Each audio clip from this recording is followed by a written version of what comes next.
नहीं, आप दोनों हमारे भाइयों में झगड़े लगाने की या दोस्तों में झगड़े लगाने की कोशिश मत कीजिए, आपको पाप लगेगा। कुत्तों को भौंकने दो, हम हाथी की तरह, शेर की तरह आगे चलते जाएंगे क्योंकि जनता हमारे साथ है। अगर हमारे दोनों के बीच में और हमारे बहन भाइयों के बीच में अगर कोई झगड़ा लगाने की कोशिश करेगा तो बहुत ही गलत है।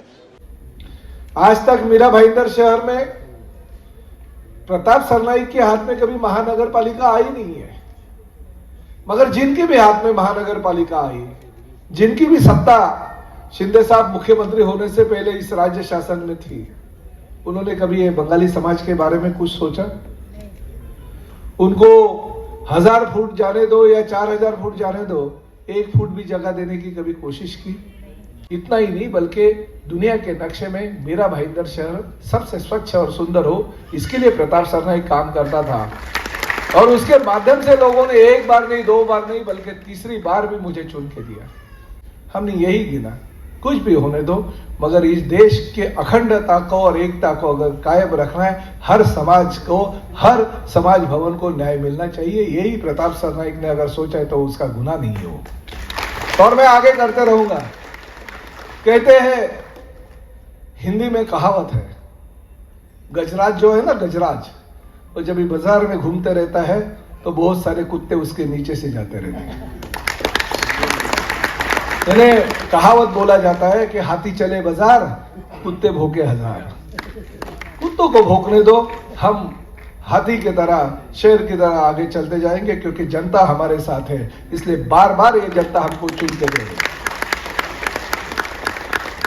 और ये होते ही रहेगा आगे आगे, क्योंकि विकास के काम शहर में हो रहे। खाली समाज भवन प्रताप सरनाईक नहीं बना रहे, प्रताप सरनाईक ने कम से कम 1400 करोड़ रुपए के रास्ते इस मीरा भाईंदर शहर के लिए राज्य शासन के माध्यम से उसको सैंक्शन ले लिया है। MMRDA कर रहे हैं, राज्य शासन के नगर विकास डिपार्टमेंट से निधि आ रहे। हमारे मीरा भाईंदर महानगर पालिका के कमिश्नर साहब भी उसके लिए बहुत सारा निधि खर्च कर दे। सर, आपने अपने भाषण में एक उदाहरण दिया, हत्ती चले बाजार, कुत्ते भौंके 1000। ये एक्चुअल किसके लिए था? और देखिए, लोक प्रतिनिधि के तौर पे काम करने वाले, अभी तो हमारी शिवसेना भाजपा की युति है, तो युति में तो हमारे ऊपर कोई आरोप नहीं करेगा, मगर युति के बाहर के लोग जो है, जिनको शंका है, कोई अलग पार्टी के लोग हैं या खुद के स्वार्थ के लिए अगर समाज को अपने साथ में रखने का अगर कोई काम करता है, तो उनके लिए, वो हर इंसान के लिए जो काम करते रहता है, तो वो यही कहता है कि हम अगर हाथी चले बाजार तो कुत्ते भौंके 1000। तो हाथी ने अपना काम करके रहना चाहिए, कुत्तों को भले भौंकना है तो वो भौंकते रहे, मगर हाथी चलना बंद नहीं करना चाहिए, क्योंकि उसका मार्गक्रमण उसको करना है। मैं यही कहना चाहता हूँ कि मैं विधायक हूँ, पहली बार, दूसरी बार नहीं, बल्कि तीसरी बार लोगों ने अगर मुझे चुन के दिया तो मुझे लोगों के लिए काम करना है।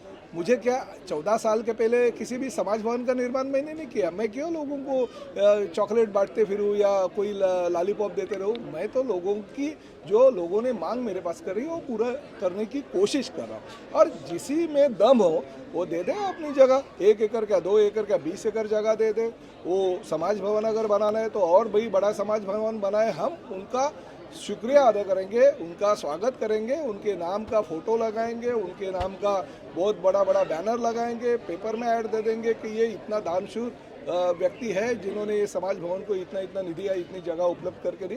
तो ऐसे कुछ नहीं है, समाज भवन का जो पवित्र काम है, और हम राज्य शासन के माध्यम से देवेंद्र फडणवीस और मुख्यमंत्री एकनाथ शिंदे जी ने 1 करोड़ रुपए सैंक्शन किया, और दिलीप ढोले इस शासन के प्रमुख है, कमिश्नर है, उन्होंने उसको मंजूरी दे दी है। नरेंद्र मेहता ने आरोप लगाया कि महानगर पालिका को इस तरीके के समाज के नाम पर भवन देने का अधिकार ही नहीं है, कायदे में तरतूद नहीं है। वहीं पर कमिश्नर ने अपने भाषण में उस चीज़ का सफाई दी है कि राज्य सरकार से मंजूरी ली गई है। तो ये जो दुविधा में है, को किसके बारे में आप कह रहे हैं मुझे तो पता नहीं है। नरेंद्र मेहता जी मेरे बहुत ही प्यारे और बहुत ही अजीज दोस्त है, वो ऐसा नहीं कहेंगे। शायद आपके माध्यम से आप हमारे दोनों में कुछ आपसी ये करने की अगर कोशिश करते रहोगे तो हमारी युति अभेद्य है, ये फेविकॉल का जोड़ है, जो जोड़ कभी टूटेगा नहीं। और भविष्य में इसी मीरा भाईंदर शहर को आगे लेके जाने के लिए और राज्य में देवेंद्र फडणवीस और एकनाथ शिंदे जी सरकार आगे और अच्छा विकास के काम करने के लिए, अगर हमारे दोनों के बीच में और हमारे बहन भाइयों के बीच में अगर कोई झगड़ा लगाने की कोशिश करेगा तो बहुत ही गलत है। मैं उनसे बात करके इस सवाल का जवाब दे दूंगा। मैंने कहा किसका नाम लिया? नरेंद्र मेहता मेरे कल भी मित्र थे, आज भी है और भविष्य में भी बनेंगे और रहेंगे। लेकिन वो मित्रता निभा रहे हैं क्या? आपके ऊपर तो कंटिन्यू प्रमाण के साथ आरोप लगा रहे हैं। कहीं पे भी प्रताप सरनाईक का नाम लिया नहीं। आप दोनों हमारे भाइयों में झगड़े लगाने की या दोस्तों में झगड़े लगाने की कोशिश मत कीजिए, आपको पाप लगेगा। शासन के दिशा निर्देश पे एक काम चलता है, साथ साथ में महाराष्ट्र शासन ने, गवर्नमेंट ऑफ महाराष्ट्र ने इसके लिए निधि दिया है। साथ साथ में गवर्नमेंट ने जब निधि दिया और जीआर निकाला तो उसके अंदर वो नाम है। जब हमारा टाउन प्लानिंग का प्लानिंग पास करते हैं तो उसके अंदर हम सर्वे नंबर या गट नंबर उनका लिखा जाता है। तो इसीलिए प्रोविज़न है नहीं, ये सब पूरा हम देखने के बाद काम करते हैं और आगे भी वैसा ही करेंगे। जो शासन निधि देता है तो पूरा चेक करने के बाद आता है, उसके बाद कलेक्टर साहब का अप्रूवल रहता है। इस शासन के एक काम शासन के दिशा निर्देश और शासन ने दिया और राशि से चलता है और आगे भी वैसा ही चलेगा।